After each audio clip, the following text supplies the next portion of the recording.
नमस्कार। मैं doctor Amitabh Banerjee universal health organization से आपको हेल्थ मैसेज हम ला रहे हैं। आज हम एक और महामारी का बात करेंगे। अभी हंटा वायरस था, फिर इबोला वायरस। अभी हमारे पड़ोस देश में ही हो रहा है, बांग्लादेश में खसरे का महामारी, मीजल्स। अभी देखिए, हंटा वायरस में 3 डेथ हुए थे जहाज में, उसके बाद धीरे धीरे खत्म ही है। और इबोला में भी काफी डेथ हो गए। अ, कॉन्गो में, युगांडा में करीब 230 240 कहते हैं पिछले महीने 2 महीने में। बांग्लादेश में 500 डेथ हो गए बच्चों के, मीजल्स से। मीजल्स, खसरा, जिसका कि टीका है। अभी वो कॉन्गो में इबोला तो जहाज में, हंटा वायरस एमबी होंडियोस में, उसमें था कि वैक्सीन नहीं, वैक्सीन नहीं, पूरा मतलब। अभी वैक्सीन है, फिर भी डेथ क्यों हुए इतने बांग्लादेश में? अच्छा वैक्सीन है, मीजल्स वैक्सीन है। इसका क्या है कि मीजल्स का बारे में थोड़ा जानकारी ये है कि जानकारी काफी दिनों से है कि मीजल्स बहुत जल्दी फैलता है, बहुत ही हाईली इन्फेक्शियस है रेस्पिरेटरी रूट से। जैसे करीब सेकेंडरी अटैक रेट शायद 80-90% है। एक बच्चे को होता है तो पूरा बच्चा, बड़े बच्चे सबको हो जाते हैं, और बच्चों में इसकी मौतें ज्यादा होती है। यंग बच्चा, माइल्डनरिश्ड बच्चा, माइल्डनरिश्ड बच्चा में मौत बहुत होता है। अ, और यही अगर मीजल्स नॉर्मल, अगर पोषण हो, कुपोषण नहीं हो, मेल न्यूट्रिशन नहीं हो, नॉर्मल बच्चे में इतना मौत नहीं होता है। एक ब्रिटिश पीडियाट्रिशियन थे, बहुत काम किया उन्होंने, चाइल्ड हेल्थ में बहुत काम किया। 1950s में, 60s में, 70s में कई सालों तक नाइजीरिया में जाके काम किया, अफ्रीका में काम किया। वो उस टाइम के पुराने रिसर्चर्स थे जो फील्ड में जाके काम करते थे। वो एक थे जिनका नाम है डेविड मॉर्ली। उनका मैं बहुत किताब पढ़ता था एक पीरियड। उसी के बाद मेरे को इंटरेस्ट हुआ कि ये हम प्रिवेंशन में ज़्यादा ये दे। तो उन्होंने देखा था कि जो मीजल्स का जो होता है, पहले देखते थे कि अफ्रीका में बहुत ज़्यादा बच्चों का डेथ होता, जो कि वो इंग्लैंड के थे। जो डेवलप्ड कंट्रीज में मीजल्स का इतना डेथ नहीं होता था। 50-60s उस टाइम वैक्सीन शायद नहीं आया था। तो 50-60s में उन्होंने देखा अफ्रीका में बहुत ज़्यादा डेथ होता है, और जो डेवलप्ड कंट्रीज में मीजल्स का बच्चों में इतना डेथ नहीं होता। होता है, मीजल्स होता है, काफ़ी काफ़ी जल्दी फैल जाता है, मतलब हर बच्चे को हो जाना है। और अफ्रीका में मीजल्स से बहुत डेथ होते थे। तो उनका पहला जो समझते थे लोग, रिसर्चर ये समझते थे कि स्ट्रेन अलग होगा, कि वहाँ पे अफ्रीका का स्ट्रेन थोड़ा ज़्यादा घातक है, खतरनाक है, विरुलेंट है। पर उन्होंने काफ़ी फील्ड वर्क किया तो उन्होंने देखा अफ्रीका में भी जो बच्चे का कुपोषण बहुत था, मेल न्यूट्रिशन बहुत था, कमजोरी बहुत था, खाना नहीं ठीक, ब्रेस्ट फीडिंग ठीक नहीं है, उसके बाद ब्रेस्ट फीडिंग के बाद बच्चे को सॉलिड आहार देना पड़ता, उसमें कमी रह जाता, फिर इन्फेक्शन हो जाता, दस्त हो जाता, फिर विटामिन ए डेफिशिएंसी होता, उससे और हमको बचाव शक्ति कम हो जाता, इम्यूनिटी कम हो जाता। तो कई बच्चे उस टाइम 50% बच्चे मेल नरिश थे। अभी भी डेवलपिंग कंट्रीज में, एशिया में, अफ्रीका में 25% बच्चे, 22% बच्चे स्टंटेड है। ये है अभी जो लेटेस्ट NFHS6 है इंडिया में भी, कई करीब 5 में से 1 बच्चा कुपोषण है। उन्होंने फिर अपने ऑब्जर्वेशन से देखा, उन्होंने अपने ऑब्जर्वेशन से देखा, डेविड मॉर्ली ने बहुत काम किया उन्होंने, कि मीजल्स यही बीमारी कुपोषित बच्चे में, जो बच्चा मेलनरिस्ट है, जिसको आहार ठीक से नहीं मिला, जो अंडरवेट है, जो वेस्टेड है, जो सीवियर मेलन्यू, 400 गुना ज्यादा डेथ रेट है, सीवियरिटी है, compare to the normal child. आप सोचिए 400 गुना कितना ज्यादा होता है। अनवैक्सीनेटेड, उसने वैक्सीन की बात नहीं किया था उन्होंने, वैक्सीन बाद में आया। वैक्सीन, मीजल्स वैक्सीन बहुत इंपॉर्टेंट है इसलिए, पर्टिकुलरली जहाँ पे मेल न्यूट्रिशन ज़्यादा है। और मीजल्स वैक्सीन से काफ़ी जानें बचती है, क्योंकि लॉन्ग टर्म है कि सबको अच्छा नरिशमेंट हो। अभी हमारा देश बहुत पीछे है, बांग्लादेश बहुत पीछे है, अफ्रीका बहुत पीछे है। तो अभी भी अगर 20% बच्चे, 25% बच्चे मेलनरिश्ड है, तो सोच लीजिए, और बहुत पॉपुलेशन है, तो ये पॉपुलेशन 400 गुना ज़्यादा वल्नरेबल है मीजल्स से। और मीजल्स का हर्ड इम्यूनिटी के लिए वैक्सीनेशन का एवरेज 90% लगता है। 90% से कम हो गया, 80% से कम हो गया, तो काफ़ी बच्चे के डेथ होने की संभावना है। तो बांग्लादेश में यही प्रॉब्लम हुआ है। बांग्लादेश में जो वैक्सीनेशन अच्छा कवरेज हो गया था, 90-95% तक हो गया था कई सालों में। और अभी क्या हुआ आपको मालूम है, बांग्लादेश में थोड़ा पॉलिटिकल अनस्टेबिलिटी हो गया, वायलेंस हो गया, ये हो गया, तो वैक्सीनेशन इंटरप्ट हो गए थे।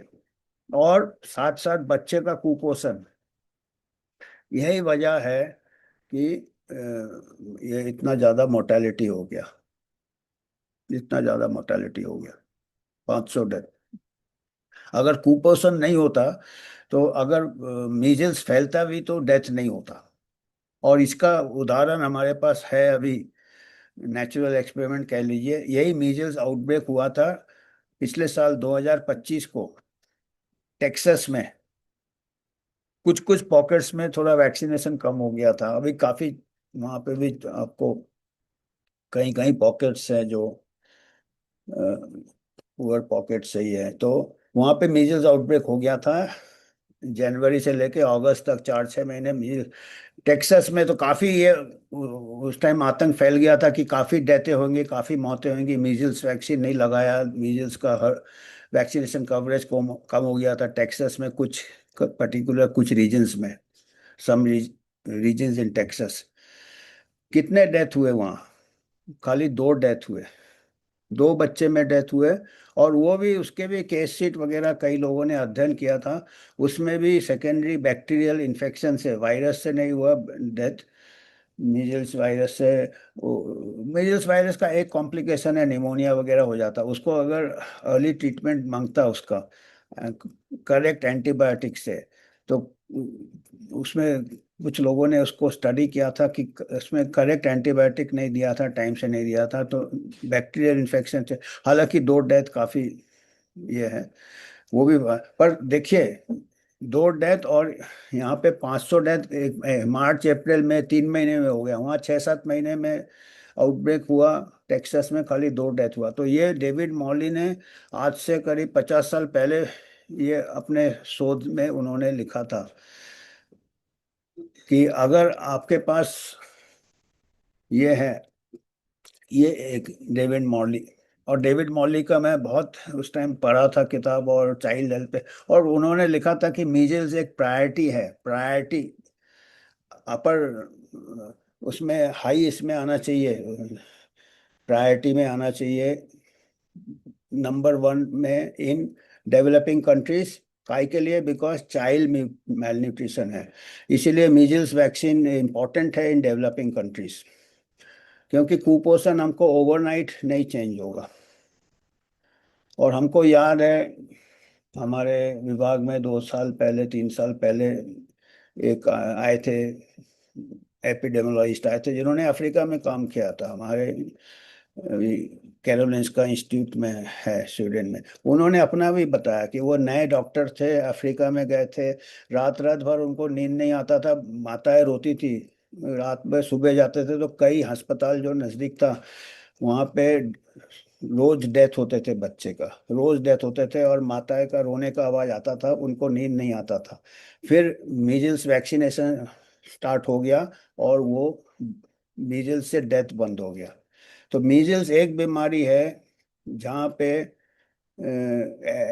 जब तक हमारा मेल न्यूट्रिशन ये एलिमिनेट ना हो, और इवन पर्टिकुलरली यंग चाइल्ड में, यहाँ तक ये कहते हैं, देखिए मीजल्स डेवलप्ड कंट्रीज में 1 साल के बाद देते हैं, पर हमारे यहाँ जैसे अफ्रीका, एशिया, कई ऐसे पुअर पॉकेट्स है, स्लम, जहाँ पे मेल न्यूट्रिशन पहले चालू हो जाता।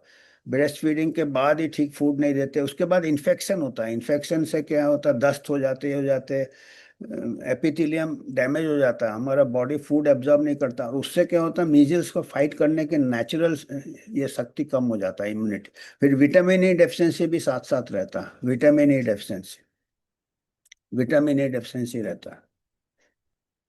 उससे मीजल्स दोनों एक साइकिल बन जाता है कि मेल नरिशमेंट, मीजल्स होता है, मीजल से फिर मेल नरिशमेंट बढ़ जाता है, क्योंकि मीजल्स होने से डायरिया भी हो जाता, कई बार अंधेपन हो जाता, कई कॉम्प्लिकेशन है, निमोनिया हो जाता, और डायरिया होने से फिर खाना एब्जॉर्ब नहीं होता, फिर मेल न्यूट्रिशन बढ़ जाता, फिर सीवियरिटी बढ़ जाता, ये एक विशियस साइकिल बन जाता है। तो मीजल्स वैक्सीन इंपॉर्टेंट है। अभी देखिए, अभी उसके ऊपर ऐड ऑन करते हैं, उससे क्या है, लोग का फोकस चला जाता है मीजल्स से, वो फिर रूबेला भी ऐड कर दिया। रूबेला में कुछ नहीं होता बच्चों में, रूबेला हमको बचाना है चाइल्ड बेयरिंग एज में, जब गर्भवती माताओं में अगर रूबेला होता है तो बच्चों में एबनॉर्मलिटी होता है। पर वो ऐड करने से रूबेला, फिर मम्स मम्स भी बच्चों में बहुत हल्का होता है, पर मीजल्स बच्चों में बहुत सीवियर होता है।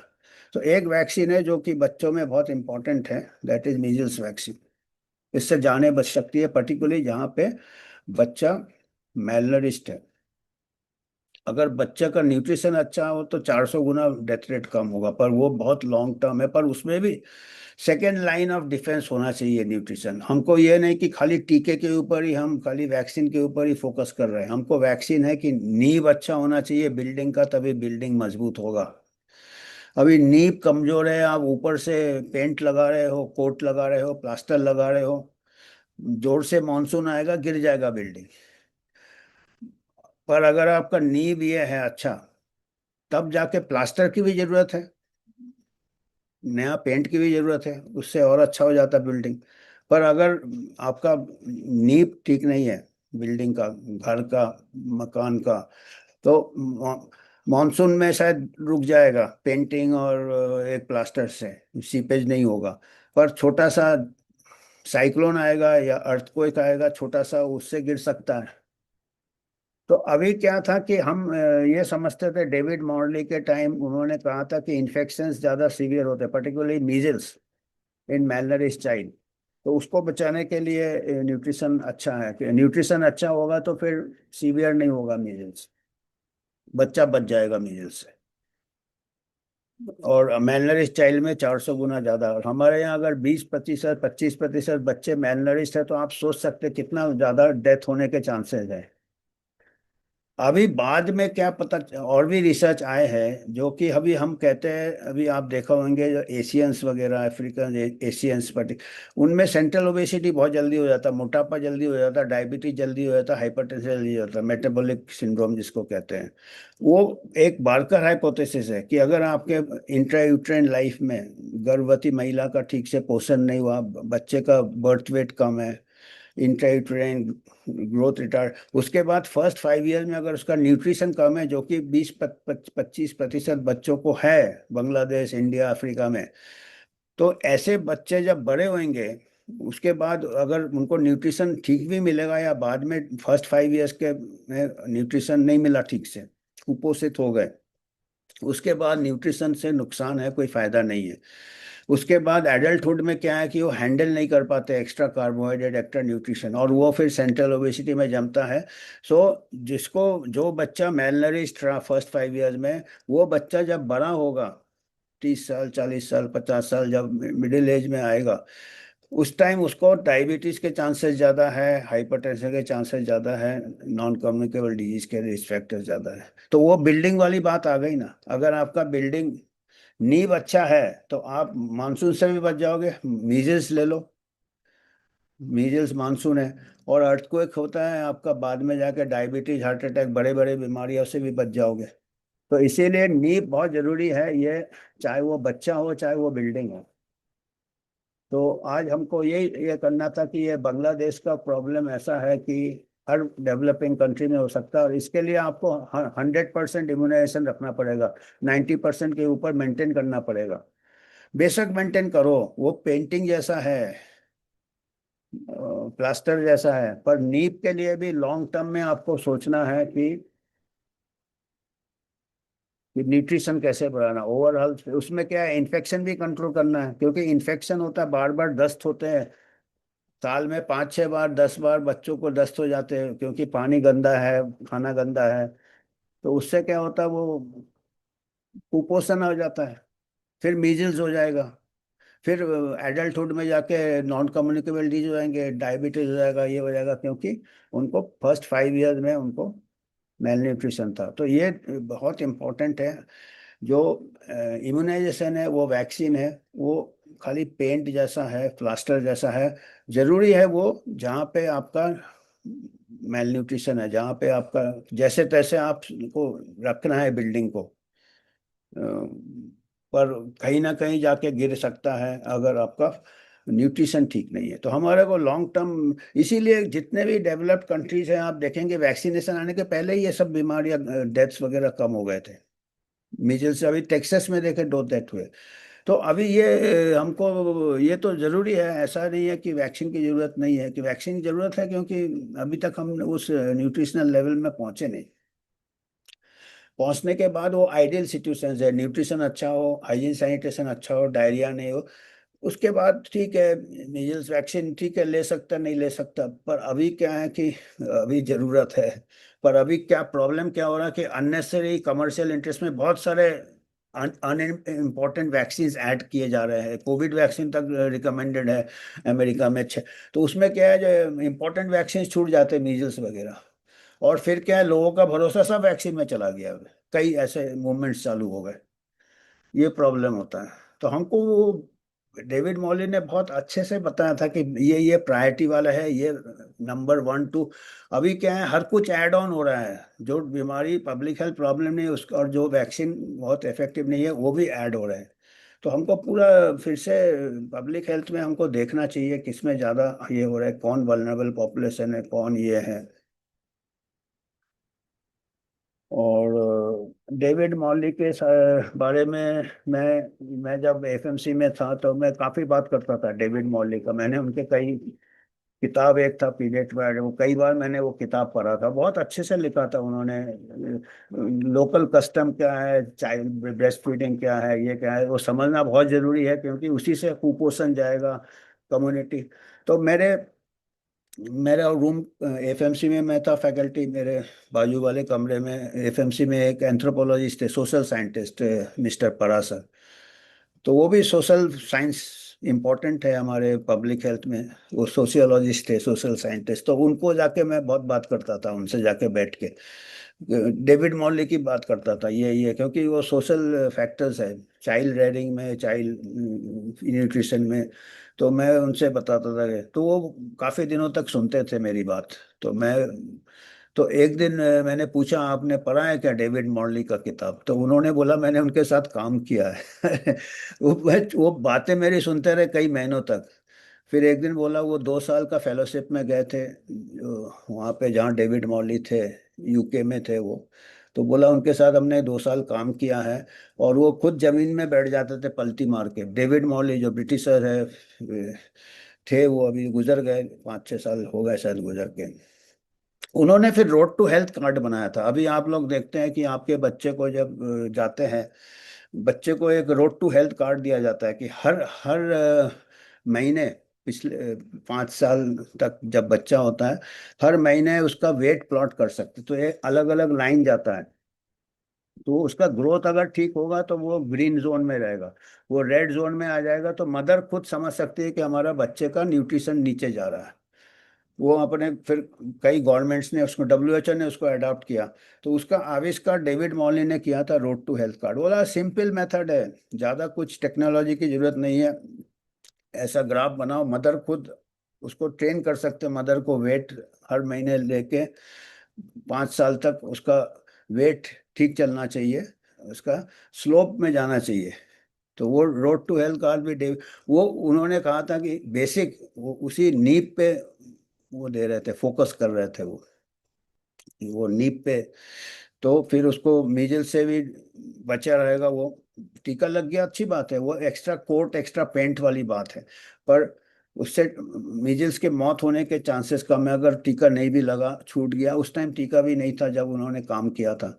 तो ये थोड़े मैं देखता हूँ इसमें से कुछ हम आपके साथ शेयर करते हैं, हमने इनके कुछ पॉइंट्स बनाए हैं।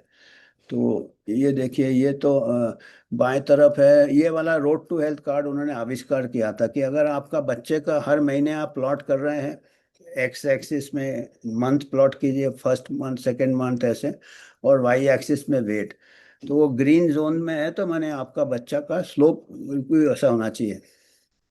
और ये देखिएगा, ऊपर है बिल्डिंग में, ऊपर से पुताई हो रहा है, पेंट हो रहा है, प्लास्टर हो रहा है, पर नींव जो है वो कमजोर है। तो ये बिल्डिंग, तो ऐसे ही अभी बच्चे को हम खाली इम्यूनाइजेशन कर रहे हैं बांग्लादेश में, ऑफ कोर्स इमरजेंसी है अभी तो करना पड़ेगा। तो अभी मेल नरिश बच्चे को अभी हम मीजल से तो बचा लेंगे, पर आगे जाके उसको दूसरी बीमारियां भी हो सकते हैं, जो कि नॉन कम्युनिकेबल डिजीज भी रिस्क फैक्टर बन जाते हैं हमारे जैसे देशों में। तो ये पोजीशन है कि मार्च में चालू हुआ था, मार्च अप्रैल मई में करीब 68,000 सस्पेक्टेड केस है, एंड करीब 500 डेथ है, 500 डेथ हो गए हैं। और उनमें से 90 लैब कंफर्म्ड है, पर क्लिनिकली एक बार कुछ लैब कंफर्म्ड हो जाए तो क्लिनिकली मीजल्स हम कह सकते हैं। अनवैक्सीनेटेड चिल्ड्रन एज ऑफ 5, तो करीब इतना जल्दी फैल गया वो मीजल्स, क्योंकि मेलनरिस्ट पॉपुलेशन है, वैक्सीनेशन लगा नहीं। तो ये है डेविड मॉली, इन्होंने कि कार्ड बनाया था। डेविड मॉली ने फील्ड ऑब्जर्वेशन से इन्होंने मीजल्स 400 गुना ज़्यादा डेडली है जिनको टीका नहीं लगा, ये डेविड मॉली है, इन्होंने बताया था। David Morley, Ilesa farm in Nigeria 1956 में, उनको childhood infection in developing nations में कुपोषण के लिए ज़्यादा मौतें होती है। Host factors, malnutrition, vicious cycle of infection, एक बार इन्फेक्शन हो जाता है तो फिर से बीमारियां हो जाती है, रेजिस्टेंस कम हो जाता है, बीमारी लड़ने की शक्ति नहीं रहती, तो फिर से इन्फेक्शन होता है, फिर मेल न्यूट्रिशन हो जाता है, तो ये चक्कर चलता ही रहता है। तो मेल न्यूट्रिशन या सेल मीडिएटेड इम्यूनिटी चाहिए होता है मीजल्स में, खाली एंटीबॉडी से ही काम नहीं चलता है। फिर सोशल डिजीज है, जैसे सोशल फैक्टर्स है, पॉवर्टी है, गरीबी, ओवरक्राउडिंग, लैक ऑफ न्यूट्रिशन, तो ये इससे केस फैटेलिटी 400 गुना ज्यादा हो जाता है। तो इन्होंने फिर रोड टू हेल्थ कार्ड बनाया, child weight could predict resilience like measles. तो वो कहते हैं कि आप अगर रोड टू हेल्थ कार्ड ठीक से प्लॉट करो तो उसी से आप बता सकते हैं कि ये बच्चे को मीजल्स से ज्यादा मौत होने की संभावना है कि नहीं है। अगर अच्छा हेल्दी बच्चा हो तो उसका 400 गुना कम हो जाता है रिस्क। और खैर वैक्सीन है तो वो है, पर वैक्सीन के पहले ये ज़्यादा ज़रूरी है। तो ये रोड टू हेल्थ कार्ड है, ये आते होंगे, आपने देखे होंगे ये कार्ड। तो ये पोजीशन है बांग्लादेश का। अभी जो लेटेस्ट है, 24% लोग हैं उनकी हाइट कम है, मतलब वो क्रॉनिक मेल न्यूट्रिशन है। और वेट फॉर एज 22%, मतलब देखिए 100 में से 22 बच्चे वल्नरेबल है मीजल्स में। और वेस्टिंग है, एक्यूट मेल न्यूट्रिशन अभी 11% है। फिर सीवियर भी कई है, करीब 4-5%। तो इससे क्या होता है, अभी इतना 500 डेथ तो कुछ नहीं है, क्योंकि इतने ज्यादा बच्चे वल्नरेबल हो जाते हैं ना। तो सीवियर एक्यूट है, ये मिलियन तक जा रहा है देखिए। फिर चाइल्ड फूड पॉवर्टी, देखिए दो तीन करीब 60% के ऊपर, नियरली 2 in 3, 3 में से 2 बच्चे को पूरा बैलेंस डाइट नहीं मिलता है, जिसमें हर टाइप का बैलेंस हो, प्रोटीन, एनर्जी, फैट, उसके अलावा मिनरल, विटामिन, एसेंशियल जो भी है, 5 रिकमेंडेड फूड ग्रुप्स में, तो ये करीब ये मेन प्रॉब्लम इनका ये है। तो ये वल्नरेबिलिटी विंडो हो जाता। तो ब्रेस्ट फीडिंग भी 6 महीने तक एक्सक्लूसिव ब्रेस्ट फीडिंग है, और उसके बाद जब वीनिंग होता है उस टाइम इन्फेक्शन का है, तो वो बड़ा क्रूशियल विंडो होता है। और उसी टाइम मीजल्स बीजल्स का अगर आउटब्रेक हो जाए तो मोर्टेलिटी बहुत बढ़ जाएगा।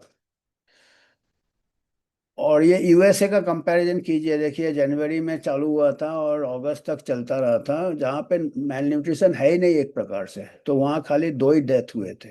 तो ये बताता है कि मीजल्स पर्टिकुलरली डेवलपिंग कंट्रीज में हमको इसीलिए इम्यूनाइजेशन इम्पोर्टेंट है। मीजल्स वैक्सीन और विटामिन ए भी इम्पोर्टेंट है, क्योंकि उससे क्या होता है, इन्फेक्शन के चांसेस बढ़ जाते हैं। और ये भी मिस हो गया था बांग्लादेश में। अर्ली लाइफ मेल न्यूट्रिशन से हम कह रहे हैं adult non communicable disease, heart disease, diabetes, particularly diabetes, insulin resistance, ये सब ज़्यादा, डायबिटीज, हाई ब्लड प्रेशर, खाली लाइफस्टाइल से ही नहीं है, चाइल्ड मेल न्यूट्रिशन होने से। इसीलिए हमको अभी डायबिटीज कैपिटल हमारे कंट्री से आ रहे हैं, बांग्लादेश या एशियन कंट्रीज ज़्यादा वल्नरेबल है। ये बार्कर हाइपोथेसिस कहते हैं कि जिनको अर्ली लाइफ अगर मेल न्यूट्रिशन है तो ये इनको बाद में कैलोरी हैंडल नहीं कर सकते, क्योंकि वो एक सेट हो जाता, प्रोग्रामिंग हो जाता, इसको एपिजेनेटिक्स कहते हैं। फूड शॉर्टेज से ये हो जाता है, तो ये जेनेटिक चेंजेस आ जाते हैं, तो वो हम और तो ये, और ये देखिए हम ये बता रहे हैं कि जैसे नींव कमजोर है और बिल्डिंग ये कर रहे हैं, प्लास्टर और पेंट कर रहे हैं, ऐसे ही वैक्सीन लगा रहे हैं, पर मेन है बच्चे का मेल न्यूट्रिशन को टैकल करना है। आखिर में अगर आपको कुछ योगदान करना, आप कर सकते हैं, ये हमारा क्यूआर कोड है, हम एक इंडिपेंडेंट वॉचडॉग है, आपको हेल्थ मैसेज लाते हैं। तो आज हमको इतना ही कहना था, क्योंकि हमारा कंट्री का भी यही हाल है, कहीं कहीं पॉकेट्स है, तो हमारे भी काफ़ी वल्नरेबल चिल्ड्रन है। तो आज हमको इतना ही करना, तो ये हमको मेन है, वैक्सीन है पेंट जैसा है, पर मेन है हमारा नीब। तो ये आज इतना ही कहना था। धन्यवाद आज के लिए।